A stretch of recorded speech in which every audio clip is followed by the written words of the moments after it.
ይሰጠኛል ብቻ እያሉ ሳይሰሩ መቀመጥ ልክ ነው እንዴ? መስራት እየቻሉ ማለት ነው። ልክ አይመጣም። ለስራ ከመትጋት አትለግሙ ተብሏል አልተባለ? ተብሏል። ስራ ሲገኝ ተግቶ መስራት ነው እንጂ ስራ አስቀምጦ ይሰጠኛል ብሎ መቀመጥ መጽሐፍ ቅዱሳዊ አይደለም። እና ይሰጣል፣ እንጀራም ይሰጣል፣ ስራም ይሰጣል። እና ሲሰጥ መቀበል ነው። ሰጪ አምላክ ነው እግዚአብሔር አምላክ። የሚያስፈልገን ነገር ስላልተሟላ ምስጋና እንከለክላለን? እንደኛ ማመስገን ያስፈልገናል። ማማረር ማመስገን ነው የሚሻለው። ለጤናም ይጠቅማል ይላሉ ሐኪሞች። ክብር ለስሙ ይሁን፣ ክብር ለሰጪያችን ይሁን። እግዚአብሔር አምላክ ሰጪ የሆነ አምላክ ነው። በእርሱ የሚያምን ሁሉ የዘላለም ሕይወት እንዲኖረው እንጂ እንዳይጠፋ እግዚአብሔር አንድያ ልጁ እስኪሰጥ ድረስ ዓለሙን እንዲሁ ወዷልና ይላል። ማለት እንዲህ አድርጎ ወዷል ማለት ነው። እስከዚህ ድረስ ወዷል እግዚአብሔር ይህንን ኃጢአተኛውን ዓለም። ይሄ ቅዱሱ አምላክ ጻድቅ የሆነው አምላክ ይህንን የተበላሸውን ዓለም እንዲህ አድርጎ ወዷል። እንዴት አድርጎ? አንድያ ልጁን እስኪሰጥ ድረስ ወዷል። እስኪሰጥ። እግዚአብሔር ሰጪ አምላክ ነው። ሳይሰስት የሚሰጥ አምላክ ነው። ሰው አቅሙም ውሱን ስለሆነ ይሰስታል። ሰው ለሰው እኮ ይሰጣል፣ ግን እያሰበ ነው የሚሰጠው። ይህን ያክል ቢሰጥ ምን ያህል ይቀረኛል እያለ ይሰጣል። ከውስንነቱ ማለት ነው። እግዚአብሔር ውስንነት የሌለበት አምላክ ነው። ሳይሰስት ይሰጣል። ሲሰጥ በርከት አድርጎ ይሰጣል። ስሙ የተመሰገነና የተባረከ ይሁን። ሲሰጥ ትልቅ ነገር ነው የሚሰጠው። ስሙ ይባረክ። ትልቅ ሕይወት ትልቅ ስጦታ አይደለችም እንዴ? ያውም የዘላለም ሕይወት ትልቅ ስጦታ አይደለም እንዴ? ነው። እግዚአብሔር ይመስገን። ትልቁ አምላካችን ትልቅ ስጦታ ሰጠን። በክርስቶስ ኢየሱስ በልጁ አማካይነት ሕይወት ሰጠን። የዘላለም ሕይወት ሰጠን። እግዚአብሔር ይመስገን።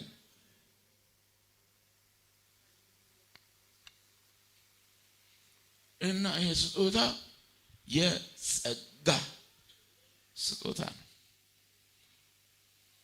ባለጸጋው አምላክ ከጸጋው የተነሳ ብቻ ማይገባንን ትልቅ ስጦታ ሰጠን። ቀድሞም ቢሆን ይገባኝ ነበረ አንልም። የሚገባን ሞት ነው። ምክንያቱም የሰራነው ኃጢአት ነው። ምን ስለሰራን ነው የሚገባን? በደል ነው የፈጸምነው። የሚገባን ሞት ነው። በሕጉ መሰረት የማይገባንን አሰበልን እግዚአብሔር አምላክ።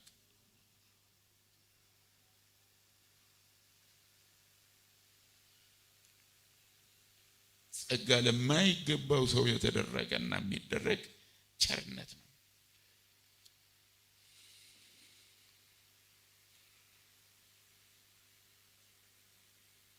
የእግዚአብሔር ጸጋ ለኛ ለማይገባን በደለኞች በይቅር ባይነቱ የተገለጠ ጸጋ ነው። በቃ ይቅር አለ እግዚአብሔር አምላክ። ይቅር ይቅር መባል ቀላል ነው እንዴ? በትንሹ የእግዚአብሔር እንዳለ ሆኖ ሰው እንኳን እኮ ይቅር ሲለን የሚሰማን እረፍት ትልቅ ነው። በቃ ይቅር ብያለሁ። ሰው እንኳን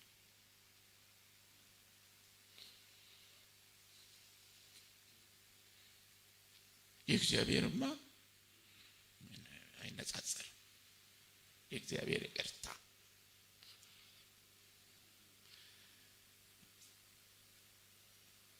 እና በይቅር ባይነቱ በይቅርታው ተገልጧል።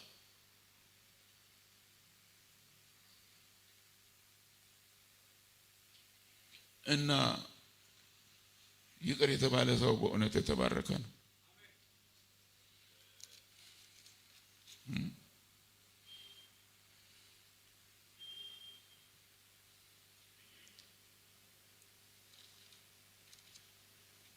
አመጻቸው የተሰረየላቸው ኃጢአታቸውም የተከደነላቸው ብፁዓን ናቸው።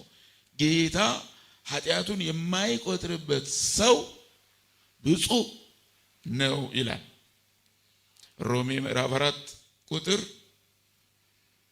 7 ላይ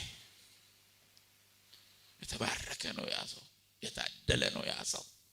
ጌታ ኃጢአቱን የማይቆጥርበት ይቅር ያለለት ያ ሰው ብሩክ ነው።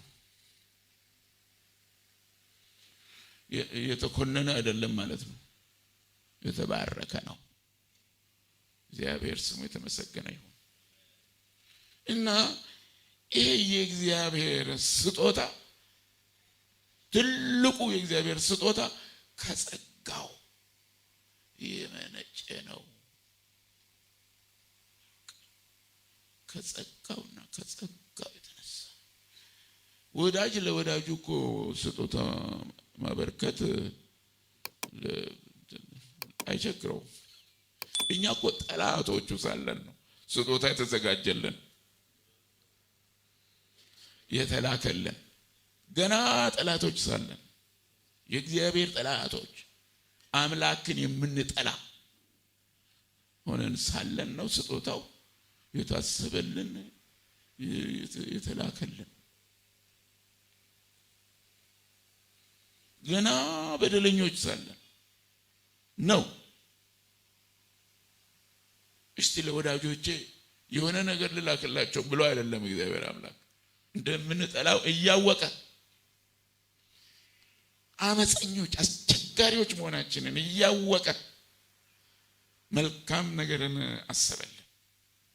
እነኚህ ሰዎች መጥፋት የለባቸው ብሎ መትረፍ አለባቸው። እነኚህ ሰዎች ከጥፋት መትረፍ አለባቸው ብሎ አሰበና ስጦታ ላከልን። ስጦታውም መድኃኒታችን ጌታችን ኢየሱስ ክርስቶስ ሆነ። ለዓለም የተሰጠ ክብር ለስሙ ይሁን።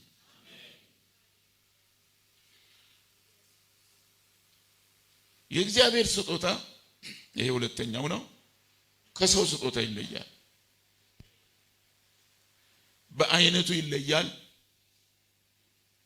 በትልቅነቱ ይለያል፣ በዘላቂነቱ ይለያል። ከሰው የተቀበልናቸው ነገሮች ያልቃሉ ወይም ያረጃሉ። ቆይቶ ከጥቅም ውጭ ሊሆኑ ይችላሉ። ከሰው የተቀበልናቸው ነገሮች የአምላካችን የእግዚአብሔር ስጦታ ግን ዘላቂነት አለው፣ ዘላለማዊነት ያለው ነው። ይሄ ትልቁ ስጦታ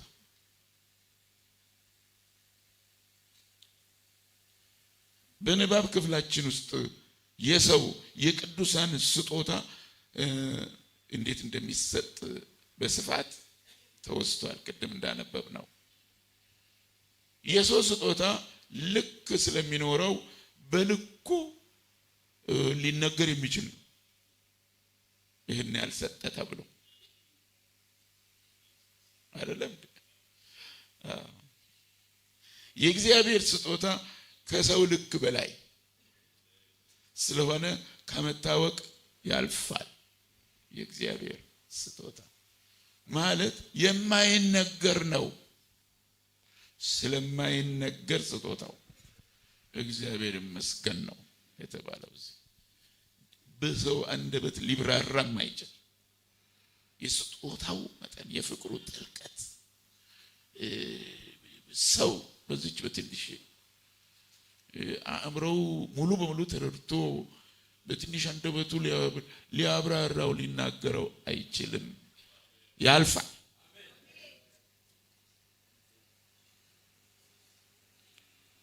አሁን እኛ አወቅን እንላለን። እንደው ጌታን አወቅን ፍቅሩ ገባኝ ምናምን እንላለን። ምን ያህል ነው ገባን?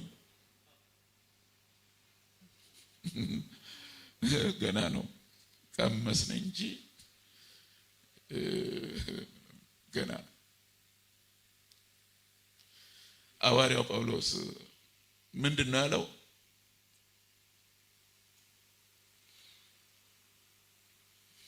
ለኤፌሶን ቅዱሳን በጻፈላቸው መልእክቱ ላይ ምን አለ?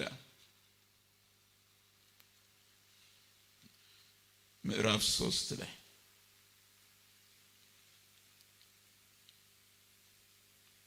እንዲህ አለ። ከቁጥር 14 ጀምሮ ላንብበው እስከ 19። ስለዚህ ምክንያት በሰማይና በምድር ያለ አባትነት ሁሉ ከሚሰየምበት ከአብ ፊት እንበረከካለሁ፣ በመንፈሱ ውስጥ ሰውነታችሁ በኃይል እንድትጠነክሩ ክርስቶስም በልባችሁ በእምነት እንዲኖር እንደ ክብሩ ባለጠግነት መጠን ይስጣችሁ። የእናንተ ስር እና መሰረት በፍቅር ይጸና ዘንድ ከቅዱሳን ሁሉ ጋር ስፋቱና ርዝመቱ ከፍታውም ጥልቅነቱም ምን ያህል መሆኑን ለማስተዋል ከመታወቅም የሚያልፈውን የክርስቶስን ፍቅር ለማወቅ ትበረቱ ዘንድ እስከ እግዚአብሔርን ፍጹም ሙላት ደርሳችሁ ትሞሉ ዘንድ እንበረከካለሁ ይላል፣ እጸልያለሁ ይላል። ከመታወቅ የሚያልፈው የክርስቶስን ፍቅር ለማወቅ። ከመታወቅ የሚያልፍ ቢሆንም እናንተ ጨምራችሁ ለማወቅ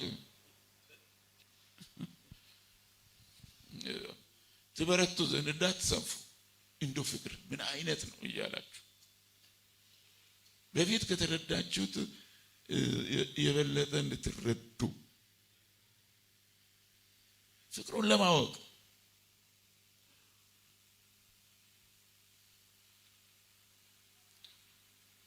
ያው እንደምታውቁት መሀል ላይ መዝሙር ይመጣብኛል። ሐሳብ የመዝሙር ሐሳብ ምን አይነት ፍቅር ነው? ምን አይነት ፍቅር ነው? በቀራንያው መስቀል ላይ ለኔ የገለጽከው ጥያቄ ነው። እንዴት አይነት ፍቅር! ምን አይነት ፍቅር! እንደዚህ አይነት መዝሙር ነበረ እና ይሄ ጥያቄ ጥሩ ነው፣ ያሳድጋል፣ በእውቀት ያሳድጋል፣ ፍቅሩን በማወቅ ያሳድጋል። እንደው ታውቆ ባይጨረስም ከመታወቅ የሚያልፍ ቢሆንም ስለ ፍቅሩ ማሰላሰል በጣም አስፈላጊ እንደሆነ ነው እናየውና የተገለጠልን የእግዚአብሔር ፍቅር የመጣልን ታላቁ ስጦታ ከመታወቅ ስለሚያልፍ የማይነገር ነው። ማይነገር ማለት በመናገር ሊብራራ ብዙም አይችል የዚህ አይነት ነው ፍቅሩ። በእጅጉ ያልፋል።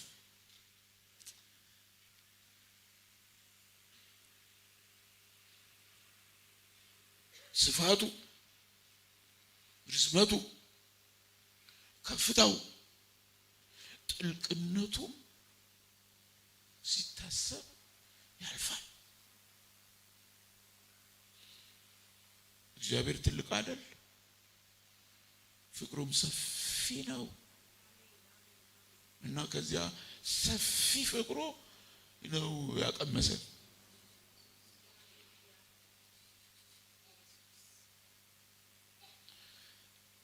ፍቅር ደግሞ የሚይዝ ፍቅር ነው። ይይዛል።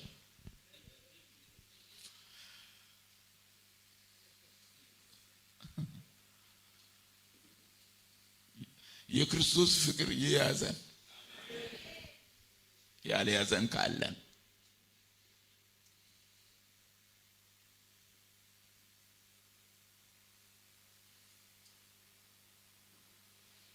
እና ይለያል።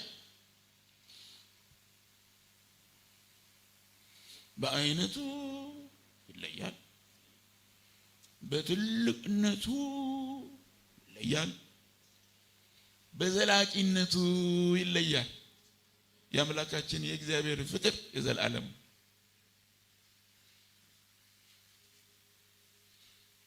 ወረት ማያውቀው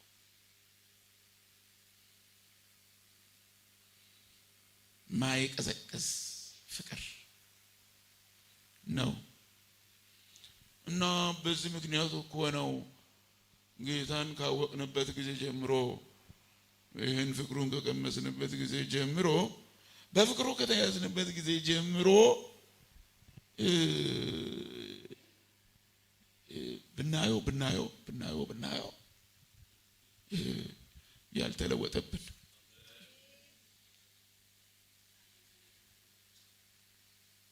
እንደነቃለን። ስንት ጊዜ ደግመን ስንት ጊዜ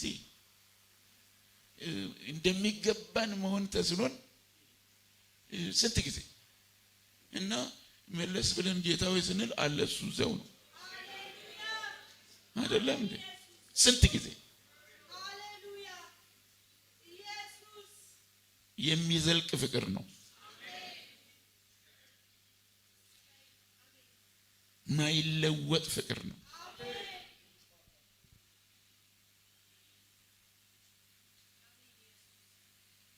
እና ኢየሱስ ክርስቶስ ትናንት እና ዛሬ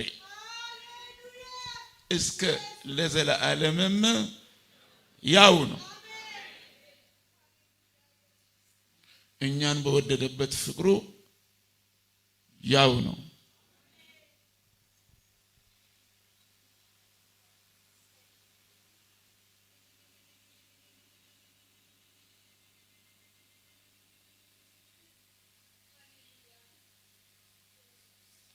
እኛን ከመሸከም አልታከተም፣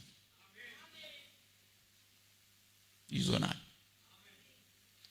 ስሙ የተመሰገነ ይሁን። በፍቅሩ ይዞናል። ስሙ ይባረክ። የማይደክም የማይታክት ጌታ ነው እሱ እና ይለያል። እኛ ሰውን አታክተን እናውቃለን እና ሰውም እኛን ከመሸከም ታክቶት ያውቃል። ሰው ነው አይደክምም እንዴ?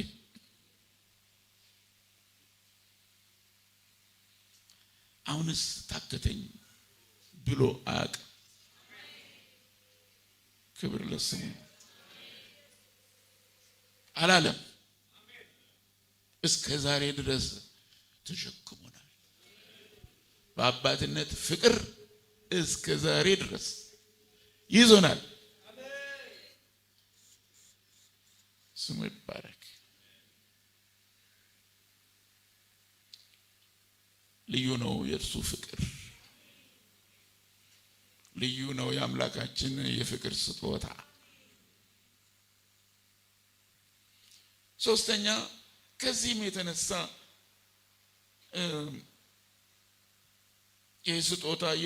የስጦታውን ተቀባይ ወደ መደነቅ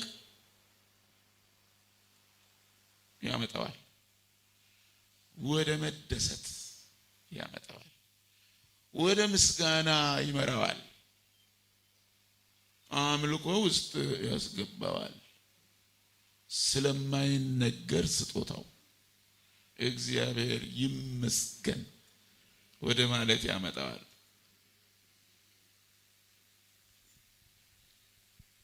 ከአእምሮ በላይ ስለሆነው ስጦታው በሰው አንደበት ሊብራራ ስለማይችለው ስጦታው እግዚአብሔር ይመስገን። አሜን። ከእግዚአብሔር የተቀበልናቸው ቸር ስጦታዎች አሉ። ከጌታ ከኢየሱስ ክርስቶስ ጋር ብዙ ናቸው። ከስጦታዎች ሁሉ የሚበልጥና የምስጋናችን ትልቁ ምክንያት አሁን እንደተመለከትነው በክርስቶስ ያገኘነው የዘላለም ሕይወት ነው። ትልቁ ከእግዚአብሔር አምላክ የኃጢአታችንን ይቅርታ መቀበላችን፣ በፊቱ ተቀባይነትን ማግኘታችን፣ የመንፈስ ቅዱስን ደስታ፣ የልብ ሰላም እና እረፍት እና ለመጪው ዘመናችንም ደግሞ የሚሆን የክብር ተስፋ፣ የመክበር ተስፋ አለን፣ ይጠብቀናል። እንዲህ ሆነን አንቀርም፣ ወደ ክብር እንገባለን። እግዚአብሔር ክብር ነው ያዘጋጀልን። ኃጢአት ከክብር እንድንወርቅ አደረገን። ጌታ እግዚአብሔር ወደ ክብር ሊመልሰን ክርስቶስን ላከልን እና ታላቅ ክብር ይጠብቀናል። ታላቅ ክብር፣ ለክብር ነው የተጠራ ነው።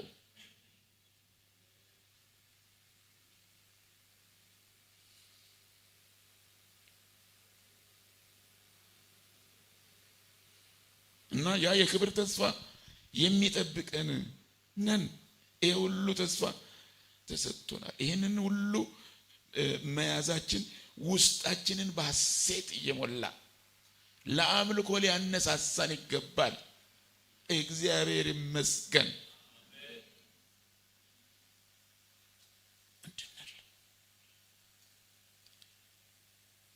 ሊያነሳሳን ይገባል። በእርግጥ ለመንፈሳዊውም ሆነ ለአካላዊው ሕይወታችን የተቀበልናቸውን ስጦታዎች ቆጥረን አንጨርሳቸው። ከዚህ ከትልቁ ስጦታ ቀጥሎ የተቀበልናቸው የሉ ሞልተዋል። በጎ ስጦታዎች ሞልተዋል። አባታችን እግዚአብሔር የስጦታ ችግር የለበትም፣ ሞልቶታል።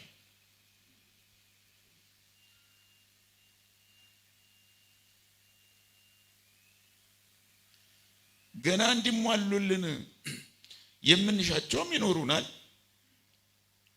እንደው እነዚህ መለስ ያሉ መሬት ላይ ያሉ ለምድር ኖሯችን የሚያስፈልጉ ማለት ነው አሉ። የሥራ እና የእንጀራ፣ የልብስ እና የመጠለያ፣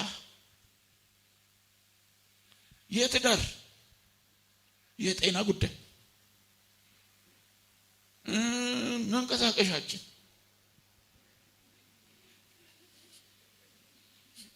ከአሳሳቢ ነገሮቻችን መሃል ይገኛሉ። በየቀኑ ያሳስቡናል። እነዚህም የሉም አንልም አሉ።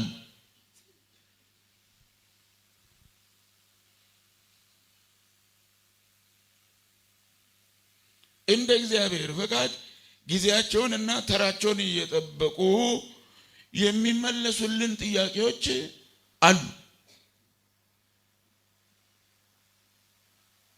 አሉ አይሰሉ አሉ፣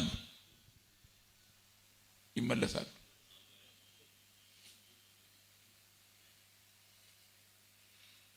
እግዚአብሔር ደግሞ ከክርስቶስ ጋር የሚያስፈልገንን ሁሉ ሊሰጠን የሚችል አምላክ መሆኑም ተገልጾልናል።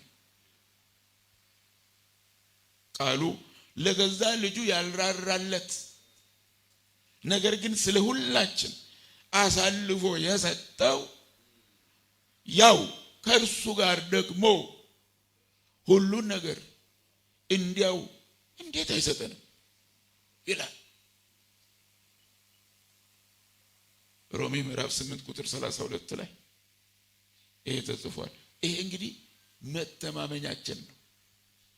አምላካችን እግዚአብሔር ሰጪ አምላክ ነው። የተረጋገጠ ነው። ሰጪ አምላክ ነው። ሰጥቶ ያውቃል። ይሰጣል። ይሰጣል።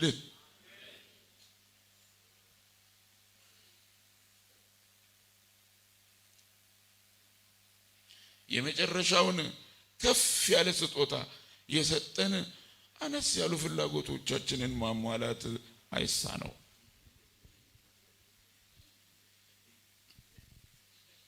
ይሳነዋል? አይሳነው። አይሳነው።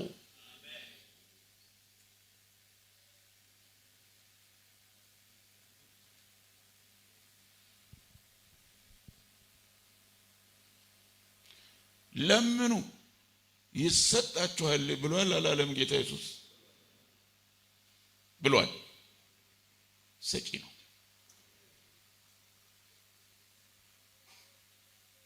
ክብር ለስሙ ይሁን። ክብር ለሰጪያችን ይሁን።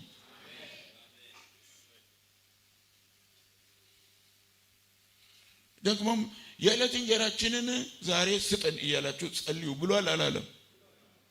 ባይሰጥ እንደዚህ ይላል።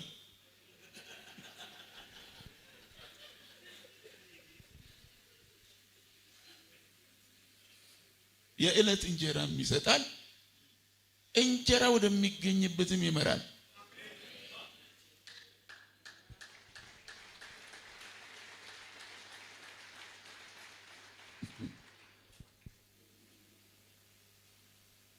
ጴጥሮስን መረብህን ፈቀቅ ብለህ ጣል ሲል እኮ ሲመራው ነው።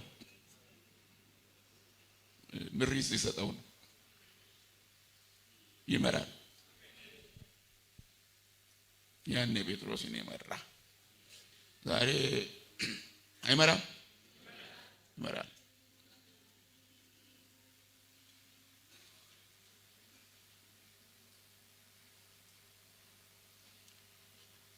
አንዳንዴ እንጀራ ይሰጣል በቀጥታ፣ አንዳንዴ ደግሞ ስራ ይሰጣል። እንጀራ የሚያበላ ስራ።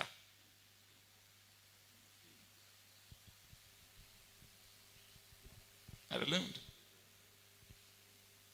ስለ ስጦታ ስናስብ ስለ ስራም አብረን ብናስብ ጥሩ ነው። እንደው እሱም ስራም እንዳይረሳ ይሰጠኛል ብቻ እያሉ ሳይሰሩ መቀመጥ ልክ ነው እንዴ? መስራት እየቻሉ ማለት ነው። ልክ አይመጣም።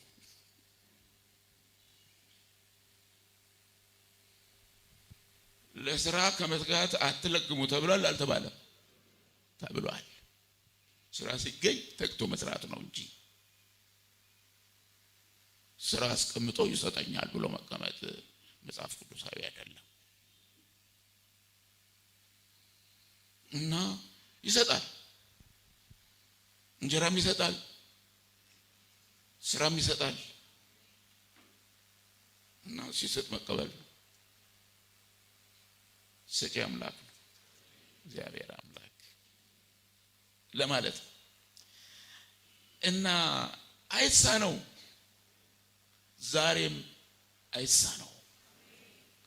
አንዳንዶቻችን ግን ከተደረጉልን በጎ ነገሮች የሚበዙትን የረሳን በቀሩን የተወሰኑ ነገሮች ላይ ወደ ማጉረምረምና ዘነብል ይሆናል። ይህ አይሁን። ለጊዜው ያልተሟሉ ነገሮች እያሉም ቢሆን ልናመሰግን እንችላለን። ምክንያቱም እግዚአብሔር የተመሰገነ አምላክ ነው።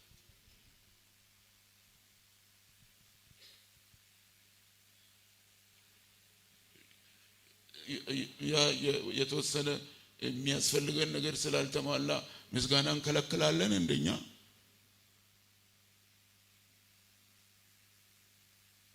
ማመስገን ያስፈልገናል። እግዚአብሔር የተመሰገነ አምላክ ስለሆነ ምስጋናና ውዳሴያችን የሚገባው አምላክ ስለሆነ ልናመሰግን እንችላለን፣ ልናመሰግን ይገባናል። የማመስገን ተቃራኒው ማጉረምረም ነው። የማመስገን ተቃራኒው ማማረር ነው።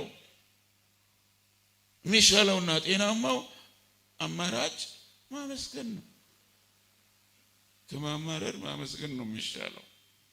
ለጤናም ይጠቅማል ይላሉ ሐኪሞች። መማረር እኮ ያው ያቃጥላል።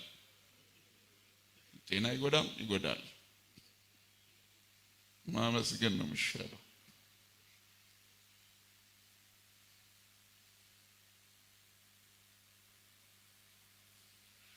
አመስጋኝነት ባለን ሁኔታና እግዚአብሔር በሰጠን ነገር መርካት ስለሆነ ለአእምሮ ጤንነት እንደሚጠቅም ሰምቻለሁ።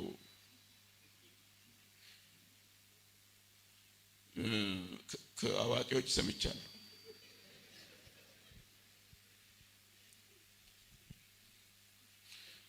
የአእምሮ ሐኪም የሆኑት ፕሮፌሰር አታላይ ዓለም የሚባሉ ትዕግስት እጅጉ በምታዘጋጀው በኒቆዲሞስ ሾው ላይ ይህንን ይገልጻሉ። ለጤና ይጠቅማል ማመስገን ሲሉ ሰምቻቸዋል።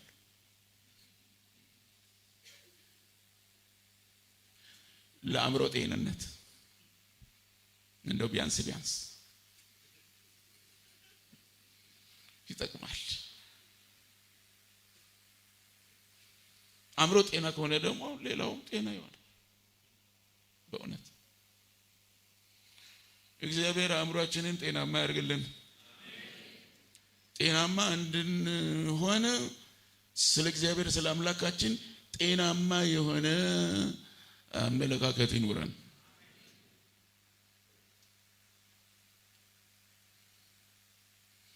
እናመስግነው። እግዚአብሔር መልካም አምላክ፣ ትናንት ማታ እንዳየነው መልካም አምላክ ነው። ለእኛ በጎን የሚያስብ አምላክ ነው። ያሰበውን በጊዜ ውስጥ ነው እያመጣ የሚሞላው። በጊዜ የሚሰራ አምላክ ስለሆነ ዋናውን ይበልጥ የሚያስፈልገንን ዘላለማዊ ስጦታ አማኞች ሁላችን በክርስቶስ በኩል በስጦታ ተቀብለናል። ይህን እያሰብን ለወቅታዊውም ነገራችን አምላካችንን ተስፋ እያደረግን የምናመሰግንን ነው። መሰጠት እና መስጠትንም ከትርፋችን ብቻ ሳይሆን ከጉድለታችንም ለሚያስፈልጋቸው በደስታ ማካፈልን እንልመድ።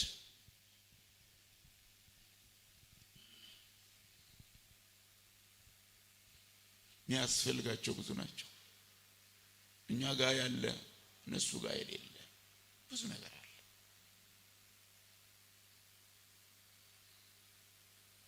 ራስ ወዳድነት ከኛ ይራቅ። ሰው አሳቢነትን እግዚአብሔር ይስጣል። ባልንጀራን እንደ ራስ መውደድ እግዚአብሔር ያብዛል። ያን እንልመድ።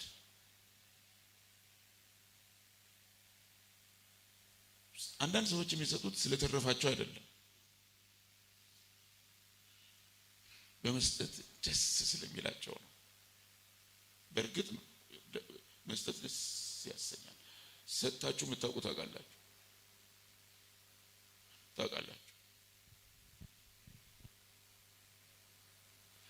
ከሚቀበል ይልቅ የሚሰጥ ብፁዕ ነው፣ ደስተኛ ነው የሚሰጥ። እንግዳ ስለመቀበል አስባለሁ እና ብዙ ጊዜ ምንድነው የሚገባኝ፣ ሰው እንግዳ የሚቀበለው ቤት ስላለው አይደለም። ሰው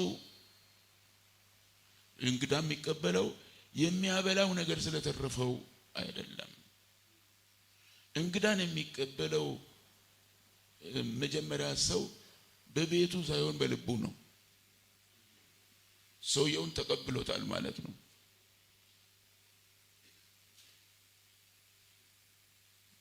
መጀመሪያ ወደ ቤታችን ሳይሆን ወደ ልባችን ነው ሰው መግባት ያለበት። ስፍራ አለው ወይ በልባችን ውስጥ? ያ ሰው ካለ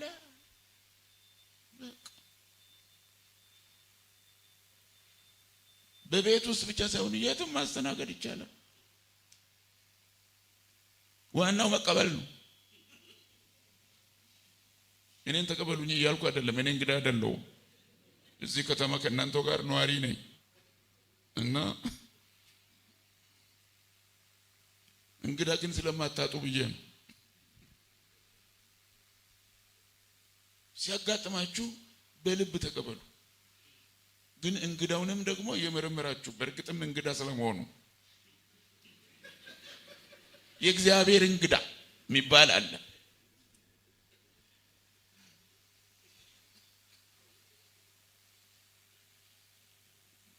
ቅዱሳን አሉ እንግዶች።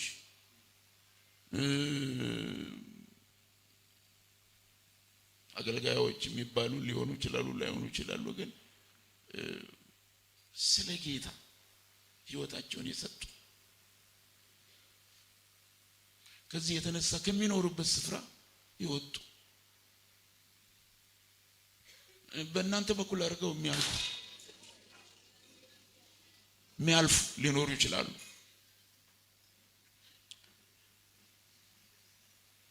እና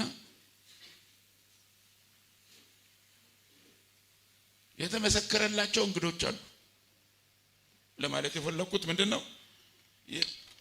በአዲስ ኪዳን የተመሰከረላቸው እንግዶች አሉ። እነ ጳውሎስ የሚመሰክሩላቸው፣ እነ ሐዋርያው ዮሐንስ የሚመሰክሩላቸው እንግዶች አሉ። እና እየተጣራ ያልኩት ለዚያ ነው።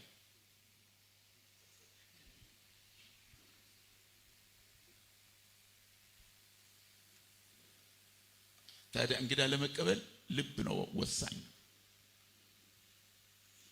ኪስ አይደለም። እውነት ለመናገር ፍቅር ነው ወሳኝ።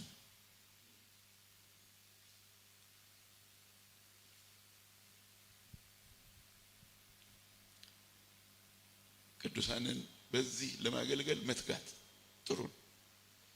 መጽሐፍ ቅዱሳዊ ልብ አድርጉ። ቅዱሳንን ነው ያልኩት።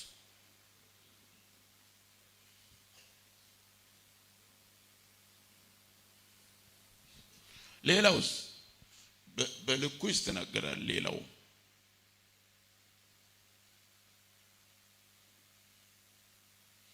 ያ ልክ የት ጋር እንዳለ እያንዳንዱ ለራሱ ፈልጎ ይድረስበት። ይሄን ያለ መናገር ያለብኝ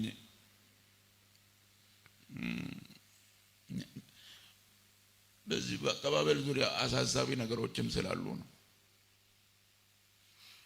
እንዳትጎዱ ያለ አግባብ ከማሰብም አንፃር መርምራችሁ ተቀበሉ ያልኩት። ይመጣና ይሄ እንግዲህ ከሰጪነት ጋር ይሄዳል። መስጠትን እንለማመድ። ከተቀበልን ሰጪዎች ደግሞ እንሆን ለማለት ነው።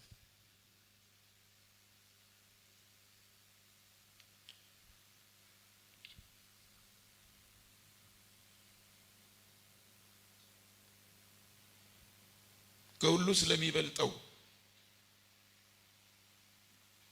ስለማይነገር ስጦታው ደግሞ እግዚአብሔር ይመስገን እያልን ይሁን። የሰው ስጦታ አነስተኛ ነው፣ የእግዚአብሔር ስጦታ ትልቅ ነው።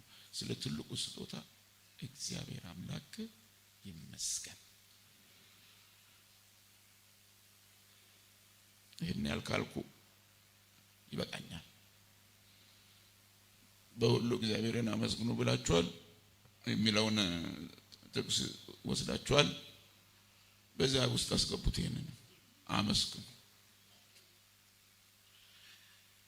እግዚአብሔር ይባርካችሁ።